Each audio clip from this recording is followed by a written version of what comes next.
Platform से आज आपको दुआ ज़हरा और ज़हीर अहमद के केस के हवाले से ताज़ा तरीन सूरत-ए-हाल से आगाह करने जा रहे हैं।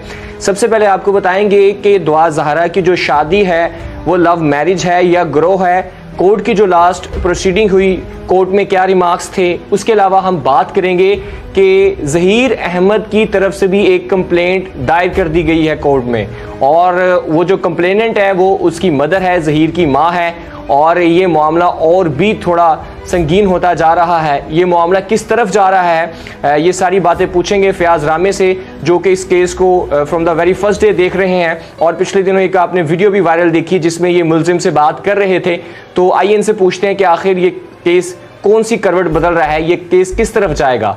तो ये बताइए कि कोर्ट की जो प्रोसीडिंग हुई है उसके मुताबिक ये शादी लव मैरिज है या फिर इसके पीछे कोई मुनज़्ज़म गिरोह है। भाईजान ये तो लव मैरिज किसी सूरत भी नहीं है, लव मैरिज वाला तो कोई चक्कर ही नहीं है इसमें। ये 14 साल की माइनर बच्ची है, देखो बिल्कुल उसका एक बच्चों वाला ज़हन था, उसको पबजी गेम आप यहाँ से लगा लें। मैं किसी बरादरी को टच नहीं करना चाह रहा, शिया सुन्नी वाला एक मैटर अलग है। एक बच्ची की लव स्टोरी शुरू कहाँ से हो रही है, बात कहाँ से, पबजी गेम से। पबजी गेम से बेसिकली ये लव स्टोरी वन साइडेड है। इसने उसको ट्रैप कर लिया, माइंड बना लिया उसका, ठीक है, उसका ब्रेन वॉश कर लिया, ठीक है, और उसको उसने ट्रैप करके वो लाहौर ले गया। अब तो वो देखें, आप जितनी भी प्रेस कॉन्फ्रेंस में देखें, बच्ची की इंडिपेंडेंट कैपेसिटी में कोई अपना व्यू ही नहीं है।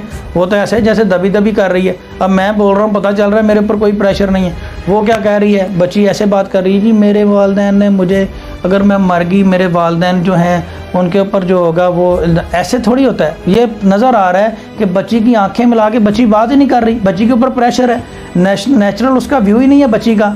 जब तक आप बच्ची को आज़ाद करवा के किसी सेफ कस्टडी में 8-10 दिन रख के उसकी साइकोथेरेपी ना करवाएं, उसको आप प्रॉपर उसको एक थोड़ा ज़हन उसका रिलैक्स ना करवाएं, तब तक आप उसका स्टेटमेंट कैसे रिकॉर्ड कर सकते हैं। एक बंदा जो है वो एक मुलज़म की कस्टडी में है, उसके प्रेशर में वो स्टेटमेंट दिलवाई जा रहा है, वो खुद क्यों नहीं स्टेटमेंट देता, वो खुद क्यों नहीं कहता कि मेरी बीवी है जी। अगर उसने इलीगल काम कोई नहीं किया, अगर उसने कोई इलीगल काम नहीं किया, निकाह किया, तो निकाह करना कौन सा जुर्म है, वो कहे मैंने निकाह किया। वो लड़की का क्यों नहीं यूज़ कर रहा, क्योंकि उसको पता है मैंने जाली निकाहनामा पेश किया, अगर मैं बोलूँगा तो मैं फंस जाऊँगा। फयाज साहब ये बताइएगा कि ज़हीर की माँ ने एक कंप्लेंट दायर की है, उसका इस केस पे क्या इफेक्ट पड़ेगा। भाईजान उसका कोई इफेक्ट नहीं होगा, वो पहली डेट में खारिज होने वाली कंप्लेन है। वो हरासमेंट की एक पटिशन दायर की कि हमें इलीगली हरासा ना किया जाए, तो इलीगल काम तो यहाँ पे कोई हो नहीं रहा। यहाँ पे वो लीगल प्रोसीजर फॉलो हो रहा है। लीगल प्रोसीजर के तहत कोर्ट ऑफ लॉ जो इस्टेब्लिश हुई हुई हैं उन्होंने रिमांड ग्रांट की है। हम कोई बंदा किडनैप करके तो यहाँ से लेकर नहीं जा रहे। जो इलीगल हरासमेंट होगी या जो आए अपनी मर्ज़ी से उठा के सीधे ले जाए, ऐसा तो कोई काम नहीं हो रहा। यहाँ पे लोकल पुलिस के कोऑर्डिनेशन के साथ और कोर्ट के तामन के साथ ये काम सारे हो रहे हैं, तो इसमें कोई इलीगल बात नहीं है जी। अब हम ये रिमांड पेपर और ये दीगर डॉक्यूमेंट को हाई कोर्ट में प्रोड्यूस करेंगे तो ये अल्लाह के शुक्र से पहली डेट पे ये खारिज हो जाएगी।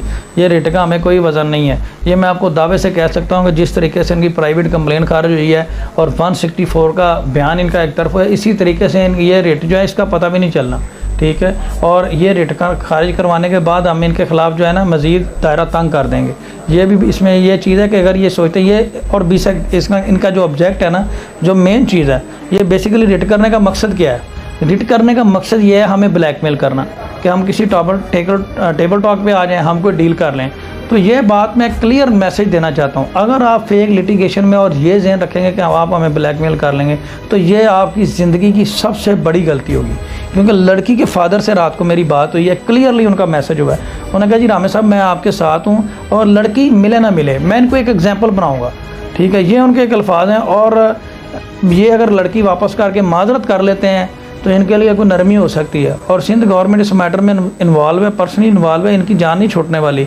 और ये अगर 376 में उम्र कैद या सज़ाए मौत की सज़ा काटना चाहते हैं, इनका हम DNA भी करवाएंगे, मेडिकल भी करवाएंगे, और इनके अगेंस्ट फेंसेस मेड आउट होते हैं वो सारे हम इसमें करेंगे। अगर तो ज़हीर साहब चाहते हैं कि ये बाकी की ज़िंदगी जेल में काटें, तो फिर शौक़ से इस तरह की रिटें करवाएँ, डी भर के लगाएँ, टीले लगाएँ, हम भी लगाते हैं। अगर इनको कोई चाहिए कि ये अपनी जो जान छुड़वाना चाहते हैं, तो फिर जो बेस्ट वे उसमें निकालें, सबसे पहले लड़की पेश करें और ख़ुद को सरेंडर करें। उसमें देखें कि अदालत और इसके साथ क्या मामलात हो सकती है, वो बात की बातें। पहले अपना ऑफेंस कबूल करें और कोर्ट के सामने पेश करें अपने आप को। अगर ये भागते रहेंगे तो इनकी जान कभी भी नहीं छूटने वाली।